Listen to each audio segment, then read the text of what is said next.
Comme annoncé 24 heures plus tôt, la commission spéciale et temporaire mise en place par l'Assemblée nationale pour examiner le réquisitoire du procureur général près la Cour de cassation afin d'obtenir l'autorisation d'instruction à charge du ministre d'État. Ministre de la Justice, Constant Mutamba Tungunga, a bel et bien présenté son rapport lors de la séance plénière du jeudi 29 mai 2025.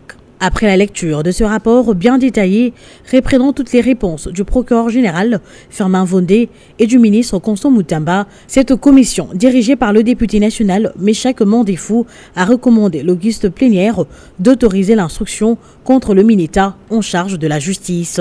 Les faits mis à charge du ministre d'État, ministre de la Justice et garde des Sceaux sont d'une extrême gravité aux yeux de la loi congolaise et qu'il y a lieu d'en tirer les conséquences des droits, notamment en accordant les droits aux présumés auteurs des faits à présenter ses moyens de défense. En conséquence, votre commission recommande à l'auguste plénière d'autoriser l'instruction contre M. Constant Mutamba Tungunga.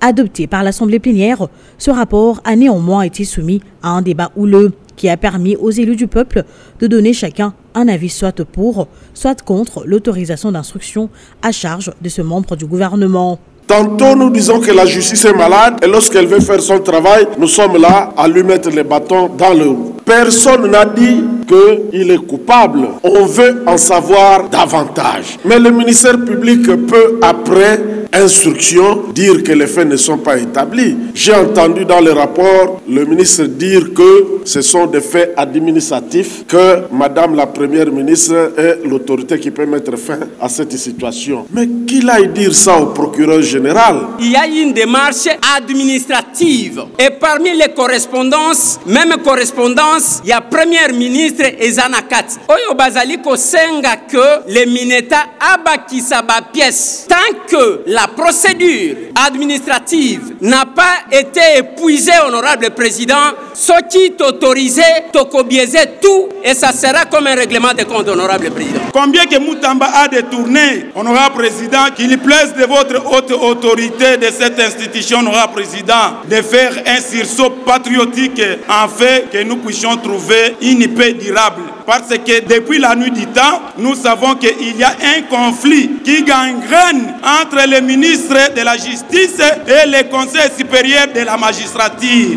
Aujourd'hui, dans cette salle, se joue l'honneur et la dignité de notre Assemblée nationale. Notre pays souffre de corruption. Et aujourd'hui, nous, Assemblée nationale, nous pouvons nous permettre de ne pas autoriser, d'instruire, même pas de poursuivre, qu'un ministre, nous allons refuser ici qu'un ministre aille juste expliquer, donner ses moyens de défense à la justice. Après débat et vote, la représentation nationale a approuvé le rapport de la commission spéciale et temporaire et par la même occasion autorisé l'instruction à charge du ministre d'État, Constant Mutamba Tungunga. Au vu du vote, l'Assemblée plénière approuve les conclusions du rapport de l'examen des réquisitoires du procureur général près la Cour de cassation aux fins d'autorisation d'instruction à charge de M. Mutamba Tungunga, Constant ministre de la Justice et garde des Sceaux.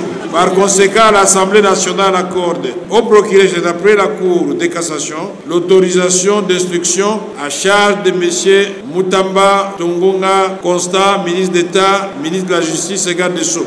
Ensuite, l'Assemblée nationale a procédé à l'audition du rapport de la commission spéciale et temporaire chargée d'examiner le réquisitoire du procureur général près la Cour de cassation, sollicitant des poursuites contre le député national Géré Lubanzadio, accusé des falsifications d'un acte de vente d'une parcelle. À ce sujet, la commission a demandé le transfert du dossier auprès du comité de sages de la Chambre basse du Parlement, une proposition soutenue par la plénière. Au cours de cette même plénière, les élus du peuple ont également procédé à l'examen de 2 rapports de la commission PAJ sur la proposition de loi portant création de l'Ordre national du Léopard et l'Ordre national des héros nationaux du député national André Mbata.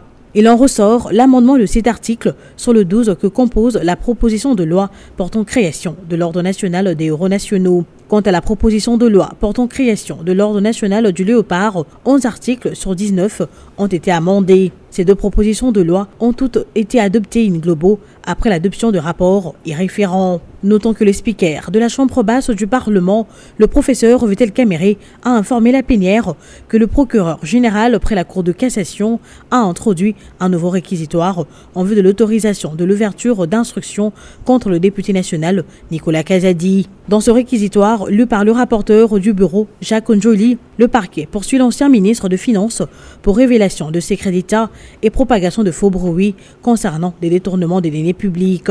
Le bureau de l'Assemblée nationale a à cet effet mis en place une commission spéciale et temporaire afin d'auditionner le procureur Firmin Vondé et les députés nationaux Nicolas Kazadi.